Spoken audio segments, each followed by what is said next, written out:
Hey guys, thank you very much for joining me. Now, just very quickly before I get into the figure haul, this is going to be the last video that I'll make before Christmas. So I just want to wish everyone a Merry Christmas, and if you don't celebrate Christmas, Happy Holidays and all that sort of good stuff.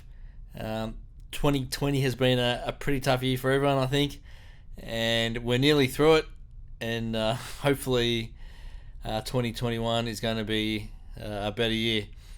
But anyway, so I literally haven't done any toy hunting. I don't think I've done any toy hunting for the whole year, the whole of 2020. I gave up on that a while ago. Just product wasn't turning up at retail stores here in Australia, so I didn't bother. But I think I was watching, I can't remember, it might have been a Rogue One video, and he mentioned that he found new figures turning up at Big W stores here in Australia, which is, for those of you overseas, just like a general chain of department stores, Big W.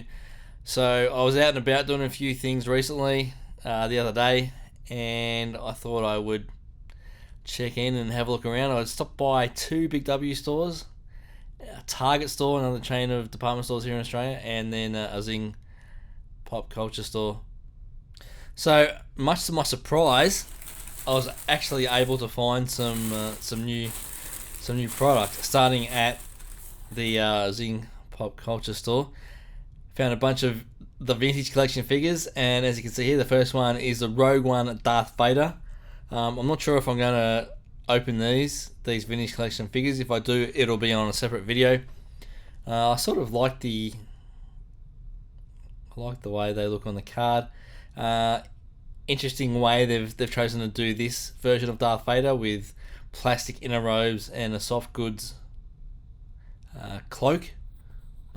cape. But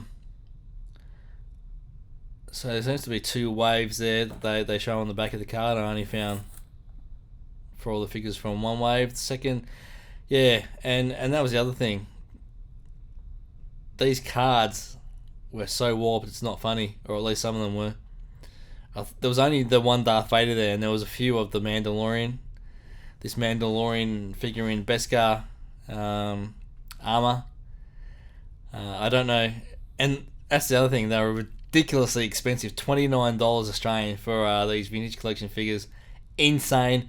I don't know if I was thinking it's normally pretty expensive, but I don't know if they charge extra for the warped cards or what, or if they gave them to you for free. But and these, like I said, there was a bunch of these figures, and I went through and picked out the best ones. So and they were still warped. And another figure from the Mandalorian, the Armorer.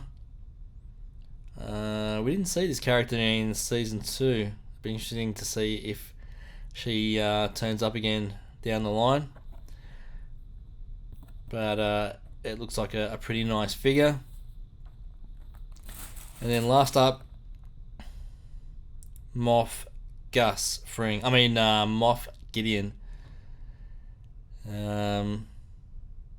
Yeah, this looks like a really, really nice figure.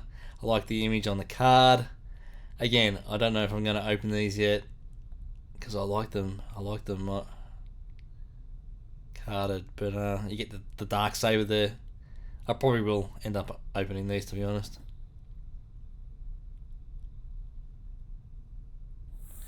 Alright, and so,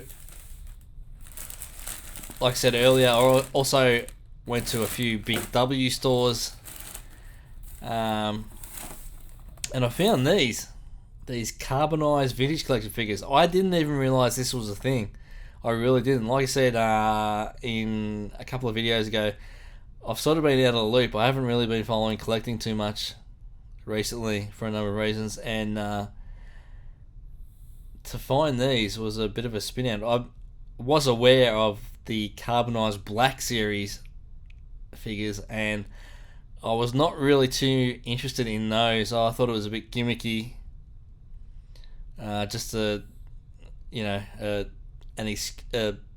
easy excuse to sell the same figure again with a slightly different paint job and that sort of thing. So I wasn't really a fan of the whole carbonized thing, but I gotta say these vintage collection carbonized card backs look awesome. They really do.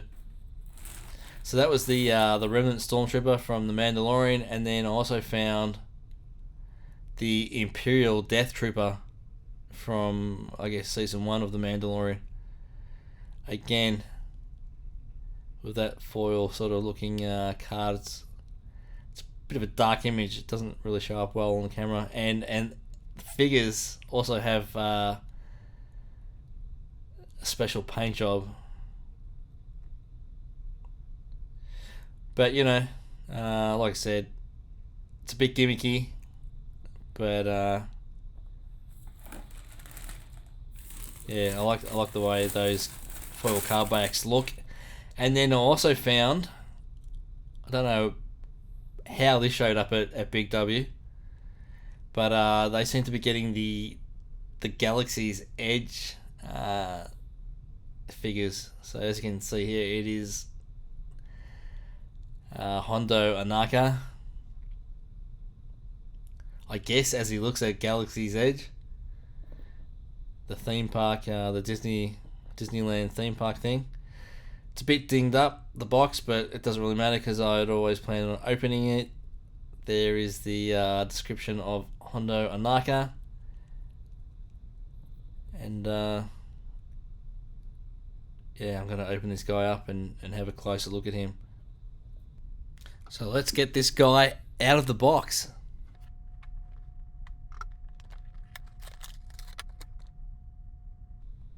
Alright, so we have a figure with one accessory, and already I'm underwhelmed just based on that. The blaster pistol, I mean, it looks nice enough. There's a couple of different paint apps on there. It's sculpted quite well, but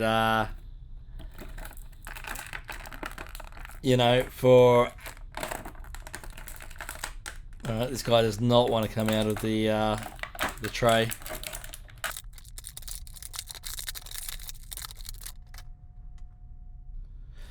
Okay, so that was a lot more painful than it should have been, but I finally got the figure out of the plastic tray. And as I was trying to say before that, just immediate impressions of this figure. It's okay, but it's not a $50 figure, $50 Australian dollar figure. Not at all. I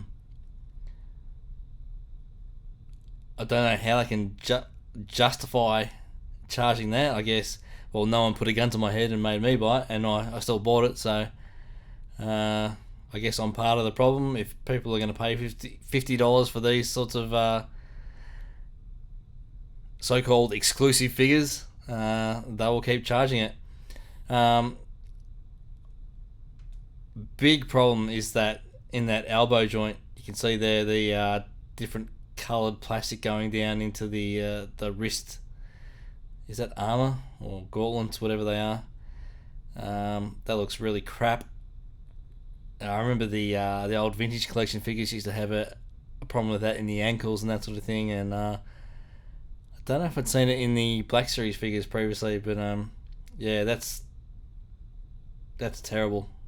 It does have a working holster, as you can see there. The blaster pistol fits in there, and then the his sort of dust jacket coat is molded to fit around the holster, so I guess that works well. But yeah, I recently paid, I think, $50 for the Black Series Heavy Infantry Mandalorian plus postage. And while this is an okay figure, it no way compares to the Black Series Heavy Infantry Mandalorian figure. So yeah, it's a bit of a rip-off. Alright guys, that is the result of my most recent toy hunting experience. I wasn't able to actually get any in-store video because there was just too many people around and I couldn't be bothered. And to be honest, I hadn't actually intended on going out and doing any toy hunting. Like I said, I was out doing other chores, and sort of in the back of my mind, I'd heard that there was maybe some new product out there, and as it turns out, there was. So there you go. The most success I've had toy hunting in probably 2 years. It's yeah, it's pretty cool. Okay. Thank you very much for watching. Don't forget to comment, like, and subscribe if you haven't already. And as always, may the force be with you.